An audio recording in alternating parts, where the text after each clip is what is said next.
What's up, guys? So in this video we're going to get into a little XRP Ripple conspiracy. And when I tell you that this shit blew my mind, like, wait until I put these connections together. Like, it's going to be very coincidental, it's going to be weird, but it could be just nothing, but I'm not saying it isn't anything. So let's see. If you haven't already, this ties into it. So watch the World Economic Forum, Fourth Industrial Revolution, and Great Reset video. This ties right into it. So are we nearing another monetary reset? So the inflationary aftermath of COVID-19 stimulus indicates more shocks ahead. Are we nearing another monetary reset? Remember the Great Reset? To match President Richard Nixon's closure of the gold window. So Nixon's TV address on August 15, 1971 was the ultimate reaction to the cumulative 1965 and 1971 loss of half of America's gold holdings. By presidential fiat, Nixon dismembered the post-war monetary and financial order set up at Bretton Woods in 1944 with the dollar as its pivot. As a condition for this exorbitant privilege, America had to promise countries would always be allowed to exchange surplus dollars for gold. Breaking point came in early August. President Georges Pompidou sent a French naval ship to Manhattan docks to exchange $191 million for gold stored at the New York Federal Reserve Bank and bring it to Banque de France. Half a century later, we're at another turning point. Demands are multiplying for a reshaping, like a reset, of the economic system and the institutions at its center to meet the needs of a world fighting both climate change and the consequences of the COVID-19 pandemic. At the October 2020 annual meeting of the linchpins of the post-1944 system, the International Monetary Fund and World Bank, Kristalina Georgieva, IMF Managing Director, said, "The pandemic confronted the world with a new Bretton Woods moment. Untold human desperation in the face of huge disruption and rising poverty meant, once again, we face two massive tasks: to fight the crisis today and build a better tomorrow." So if you haven't watched that Great Reset video yet, definitely watch that, because it definitely applies to what we are doing today. Because if you see here, now that all major central banks are considering designing and testing central bank digital currencies, it is not hard to envision a basket of CBDCs becoming such a digital SHC. I'm not sure what that means, but the IMF could manage this as a successor to the special drawing rights currency basket. International approval in recent weeks of the IMF plan to create $650 billion worth of new SDRs show that even the U.S. now agrees the IMF's balance sheet can be used to boost world liquidity. So the IMF is the International Monetary Fund. They're basically the central bank of all central banks. And they have a currency called the SDR, special drawing rights. You can kind of look at it as like a world reserve currency in a sense. It's a basket of all the currencies that you can swap into other currencies with. And basically, you have here that the sheer size of government debt's an irrefutable fact of central bank financing suggests the debasement of fiat currencies will continue. A study of currency systems, published as an appendix in the Big Reset, shows that over 550 different currencies have gone extinct in the last 320 years. Almost 30% of these disappearances were caused by hyperinflation. History is unlikely to repeat itself exactly, but the Nixon shock 50 years ago will not be the last. So the World Economic Forum tied in with this. We got the World Economic Forum tied in with this. We got the Bretton Woods system, the IMF, the special drawing rights, world currencies. We got also here, the emergence of genuine rival to the dollar would be the most significant change. The mix of reserve currencies outlined by Trichet resembles the new digital synthetic hegemonic currency proposed in 2019 by Mark Carney, the governor of the Bank of England. He warned that the dollar was at risk of losing its supremacy. So, and then they talked about the central bank digital currencies. So now I'm going to jump into it. So in 1988, there was a article from The Economist right here. The Economist, let's dive into that first, is owned by the Rothschilds. So the Rothschilds right here, closing on the Economist, and they own about more than 50% stake, so they're the main owners. The Rothschilds are worth crazy money. I think they're the richest family in the world. They're worth $450 billion. But I wouldn't be surprised if it was in the trillions now, because they own most of the central banks of the world. So they're at the forefront of, kind of making the moves behind the scenes, setting up the stage. And in here, The Economist, you had that article, get ready for a world currency.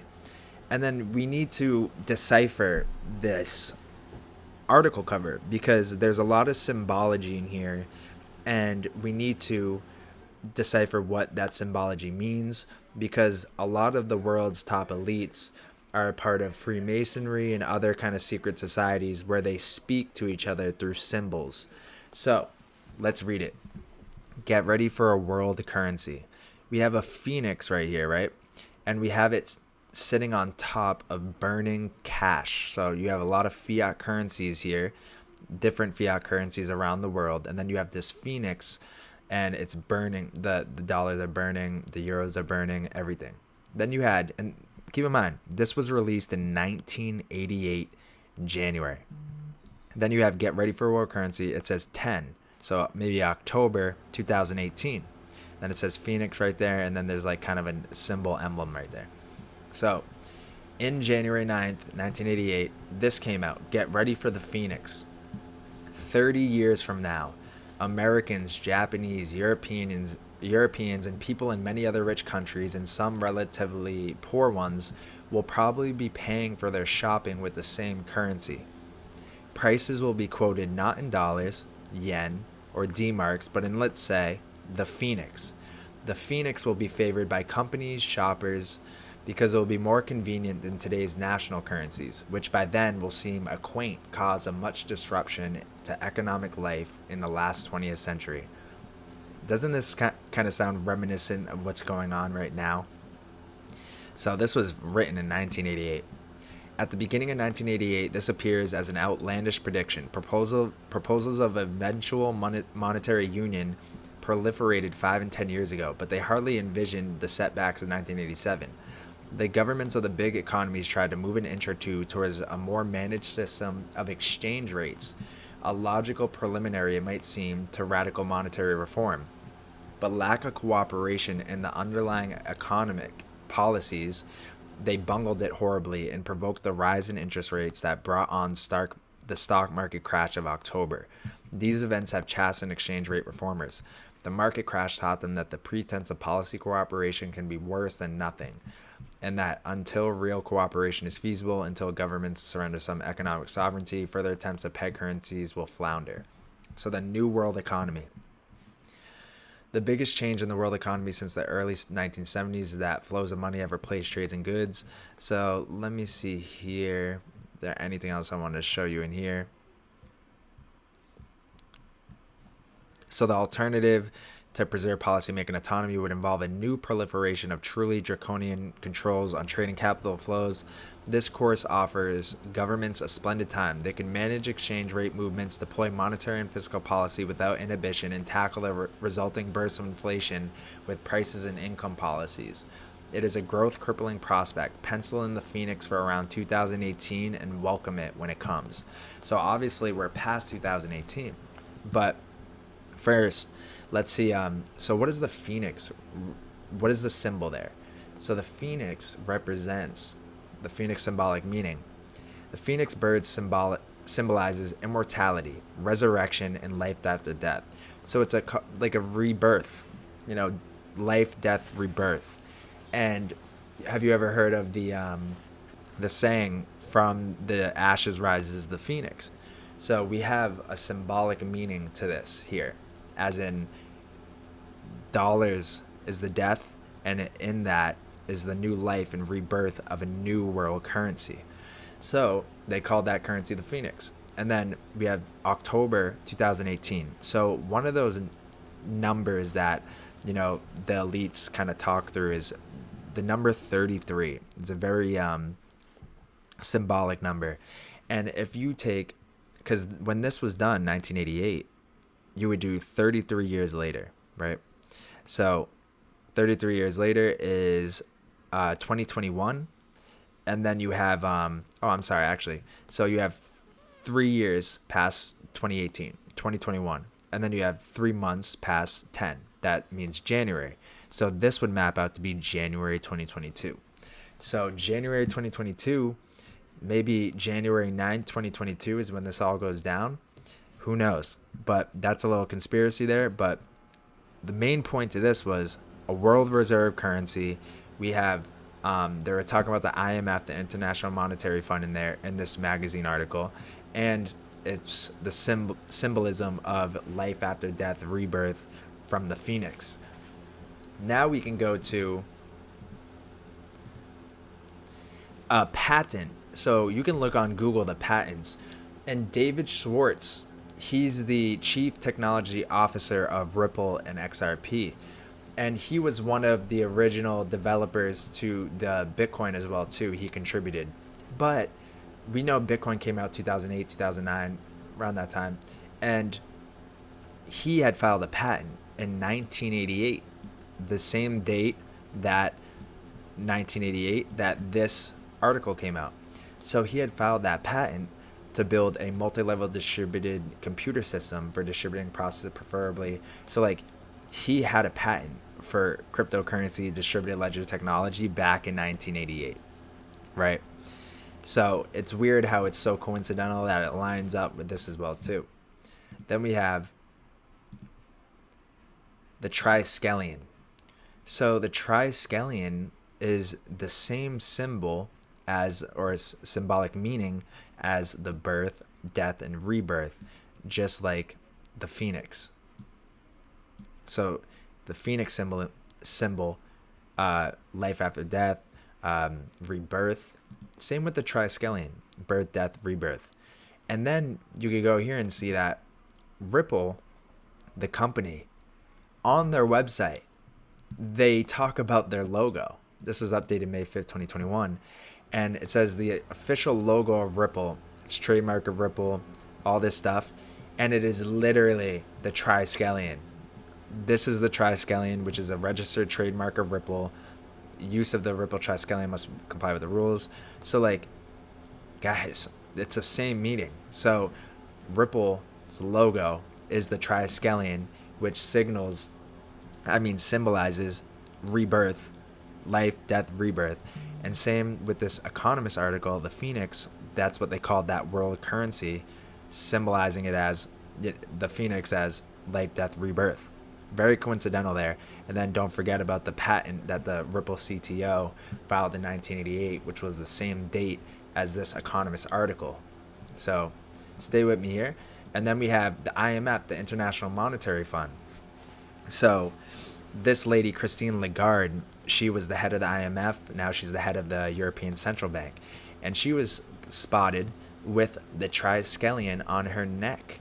Crazy. Triskelion on her neck. And she has come out multiple times talking about how cryptocurrencies are going to revolutionize the way we, use money. And she said it was much bigger than the Bitcoins and the Ethereums out there. And she had also talked about Ripple very positively. So I could even do Christine Lagarde and Brad Garlinghouse, who is the Ripple CEO. And you can see here that they're in the same room together. That's Christine Lagarde. That's Brad Garlinghouse. And this is a meeting between all the central bankers. Even right here. She's right in the middle. So you had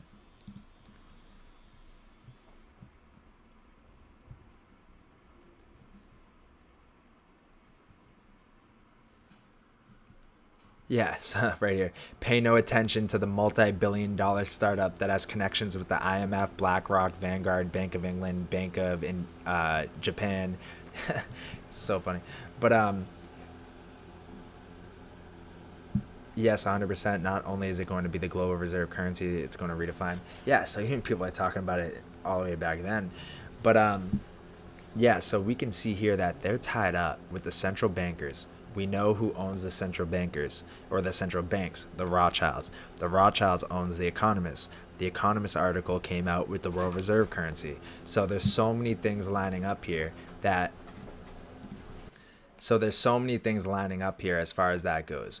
You have the head of the IMF and now the European Central Bank wearing the triskelion. They're all in the room together. You have the director of monetary markets at the IMF sitting right beside the chairman of the Saudi Arabian Monetary Authority, sitting right next to the chief executive Hong Kong Monetary Authority, sitting next to Brad Garlinghouse, the CEO of Ripple.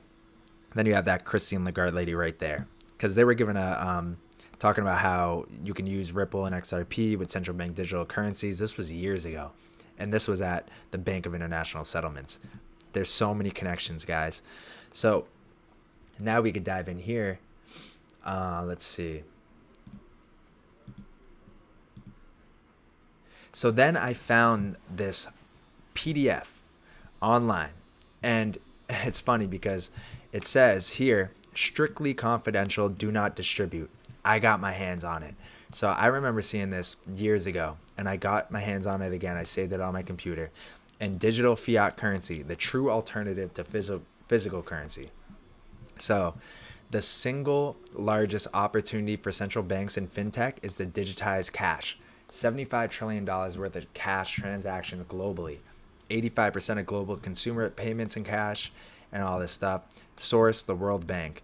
And then in here, it talks about digital fiat currency and what it is, legal tender alongside banknotes and coins issued by the central bank, instant settlement, interoperable instrument, unparalleled system security, sovereign denomination. So this is just talking about what a central bank digital currency is. And then as you go into here, we're going through, and it says digital fiat currency has all the beneficial characteristics of physical currency. So it reiterates what a digital fiat currency is, or a central bank digital currency, and it gives you all that stuff. Then it tells you what it's not. So it says it's not Bitcoin, because Bitcoin's a cryptocurrency. A digital fiat currency or a central bank digital currency is not blockchain, because that's the technology enabling Bitcoin. It's not distributed ledger technology, which is a database for blockchain. And right here, it's not a supranational currency like Ripple's XRP.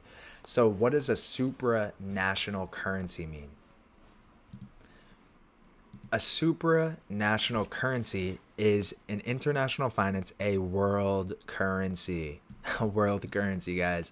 And then if you go back to that article, get ready for a world currency. And then you have the phoenix symbolizing rebirth. And then you have Ripple's logo symbolizing the triskelion, which is a symbol for rebirth.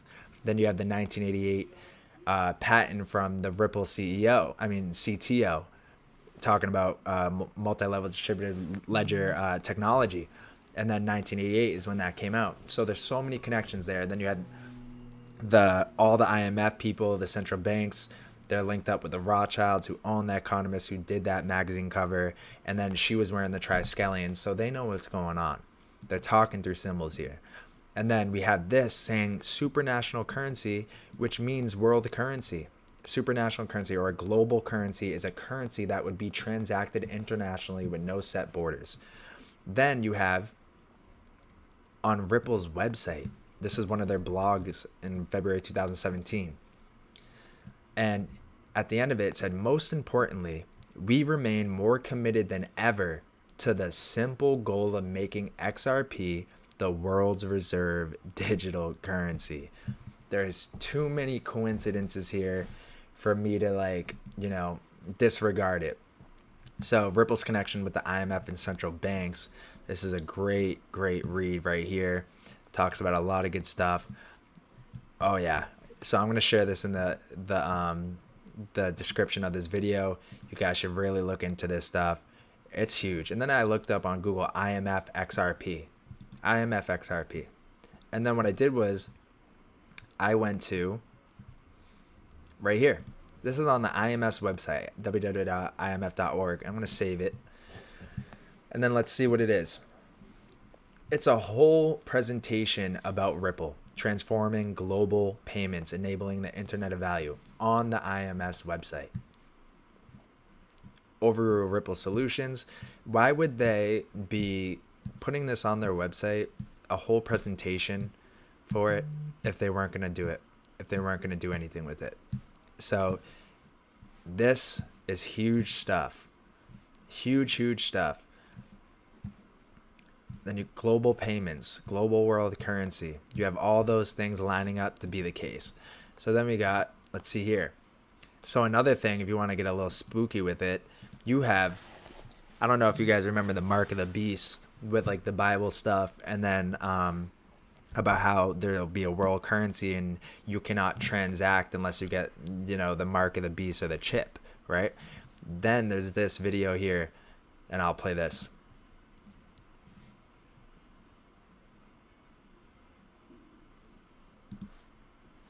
Well, if you look at the planning and the design and the competition, it's fluid right now. You know, there's competition over what the design will be. It was very interesting. I won't bore you with all the details, but I had an incredible experience in Denmark a year ago, and I was trying to figure out what's going on in Denmark. They had one of the tech firms in Denmark was being paid by the U.S. Navy to come up with a chip that could be implanted in the human body that would integrate with Ripple. Yeah. So Ripple is a crypto, and it's one that's gotten a lot of promotion from the American establishment, in my experience, just my impression. So why is the U.S. Navy paying a Danish tech company to come up with an implantable chip that will integrate with Ripple? Exactly. Well, if you look at the planning and the just very crazy, very weird stuff, guys. This is Ripple XRP's conspiracy video. So many things that are pointing towards something going down soon, as well as Ripple being involved in that great reset, fourth industrial revolution. Guys, this is it, 2022. Something's going to go down. That's the year. So that's it for this video. I'll see you guys in the Discord.